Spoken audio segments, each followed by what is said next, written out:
Hello everybody, it's True here, and today I've got another map strategy for you. It's on Hardhat. Now this has actually become one of my favourites of MW3, purely because I can do so well in it consistently. There's a strategy that I use and it works really well pretty much all the time. Now obviously you don't get MOABs every game, but I actually got this a few days ago with the gold UMP. I got a double MOAB a few days ago, and then a day later with the exact same gun on this map I got another double MOAB. However, this is the previous one because the succeeding one, which happened the day after, was against a little less smaller, a worse caliber of players pretty much. So I thought this would be a little more exciting, purely because there are a lot more near-death experiences which lead to much faster gameplay in my opinion. These two MOABs are actually pretty slow. This is because I'm playing it very cautious and I don't want to rush about too much. However, this is kind of semi-rushing compared to if you've seen my other gameplay. look at that knife fail. If you've seen any of my other gameplay, you'll know that I do try and camp a little bit more. But however, this for me is kind of rushing. As you can see here, the random teammates, I think I've got three random teammates, and they went and capped C. Now this is not ideal. As you can see, they capped it back because you want to control A and B, get them to C, and they'll spawn on the cherry picker, which if you've watched my free-for-all camping spots in this map, you'll know where the cherry picker is. Now there are a couple main spawns you need to know about. You can actually pick them off as they're coming from their spawn in cherry picker. However, Hardhat and just MW3 spawn systems in general do like to flip people a lot, meaning it's very difficult to spawn trap. So you want to play off of this instead of complaining about it. You just want to learn from it. So I've actually got a spot that watches over C, and you can basically flip to B or A. You pretty much are ready for the spawn flip, and this makes you have an advantage upon everybody else on your team and obviously the enemies.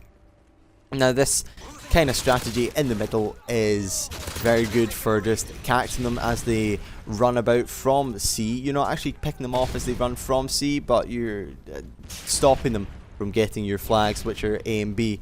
From the mid room you can control A and B, and if they run from C, from the cherry picker to the boxes to B, then you'll get them, and obviously if they run from cherry picker through the tunnel you'll get them, and anywhere else past this monument down to A you will get them. Now this is one of the strategies, as I've said, I have been working on, and I really want to focus more upon the spawns in this video, and I also want to focus on good spots to sit and be prepared for these spawns. So for example, if you see the spawn in yellow, you can sit behind this big pile of bricks and it'll pretty much be impenetrable. You just gotta wait for them to spawn yellow and run towards the A flag, and you just gotta watch your back at mid room. And I think a teammate gets picked off in mid room or mid wherever, and I go and get my vengeance up with the fury of the gold UMP. And you see they're continually spawning yellow. I'm just gonna wait, playing it smart because I believe I'm on a rather large kill streak. Yes, I am. I'm about 3/4 of the way through the kill streak. Just playing it slow, playing it cautious. However, I do take the risky move here by running through tunnel. I really don't recommend this unless you know that, as you see here, they have got B flag, which means they're either spawning yellow or it blocks. Very few of them will be spawning cherry picker, meaning I could have run through the tunnel quite safely, knowing there was only one or two guys there. But anyway, you've just got to kind of take the situation into account for what it is and sum up the difficulties and kind of dangerousness of the situation. I don't know how else to put it. Now you see here I'm pushing through yellow towards the B dom, and this is kind of a risky move as well. As you can see here, they do spawn boxes. They do spawn boxes, and one of them almost gets me. However, I fade back into mid and wait for them as they push down this long corridor. And this is a really nice strategy that I do like to use. If you've got a submachine gun like I did there, and you've got a couple of people long range who you know have got assault rifles or snipers, then if you just spray bullets into them with hardline and recon, people will eventually pick them up and you'll get the assist counts as a kill. And I don't know if you saw that there. What is that about it? When you want to die, wait, because I had no grenades, I'm pretty sure there was no barrels left, so I was like, alright, I'm just going to run to an enemy, they will kill me instantly. But no, whenever I seem to want to go for a double MOAB, I don't know if it's just, as some people put it, a magic lobby, but I ran in front of them, started spinning, and they didn't even, they waited like 3 seconds, 4 seconds to even shoot me. I don't even know, like, that's just funny to me. I don't know what they were doing. Maybe there's too intent looking at the sea cat flag. They were waiting for the loading bar to come down. Oh, and that guy almost got me. That wouldn't have been too big of an issue. It would have just pretty much made my time constraint a bit difficult. As you may not have noticed, we are really far away. We're really quite far into the match. 6/10 of the match have gone. 4/10 remain, or 2/5 or whatever. And I've got, oh, already my 6 kill streaks. That's not so bad.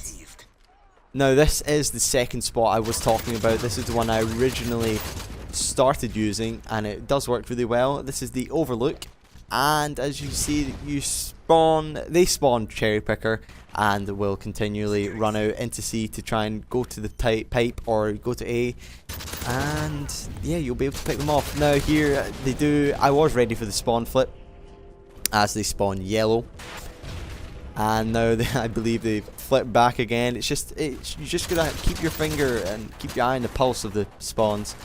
It's quite difficult to predict, but you can actually just, as soon as you notice a severe lack of traffic, you can just run back and pick them up as they spawn again. Now there is one downside to this strategy, and it's difficult to pull off. It is the approach from this A flag right here towards the monument, which is in front of me right now. This area has 2 lines of sight to it, in front of you and one to the right, and it can be difficult to judge how to do it. You just got to be really cautious of your approach to it. Now that is the only thing I can say, just be really cautious, make sure all the coast is clear, and then you'll have the highest chance of getting to this good vantage point up here. And the reason I chose this gameplay is also the fact that there's a really good learning opportunity here. Now, if you've got headphones, I recommend switching them in, putting them in right now, because coming up is an pretty good sound tour that saved me on, what was this, like an 18-19 kill streak or something insane. Yeah, it saved my life, and people underestimate the power of sound in Modern Warfare 3, saying, oh yeah, you can't sound tour, but you can, especially with sit rep on and dead silence on. You can actually sound tour really well. Now this sound tour isn't actually that long range, but it does, again, it's pivotal. It is the most kind of closest I've gotten to dying, I believe, this whole time now. Headphone users, plug your headphones in and see if you can hear where this guy is.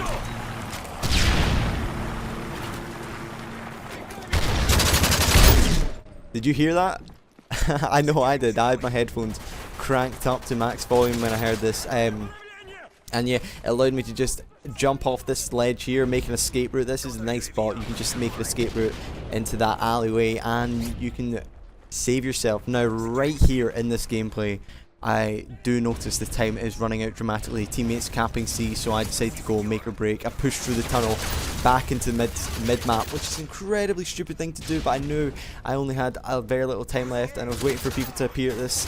Look, I honestly thought right there that I was gonna die, but luckily I push out, check the top of the tunnel, check B, get this guy, and I didn't get shot right in the corner one after I get my MOAB. That is so close.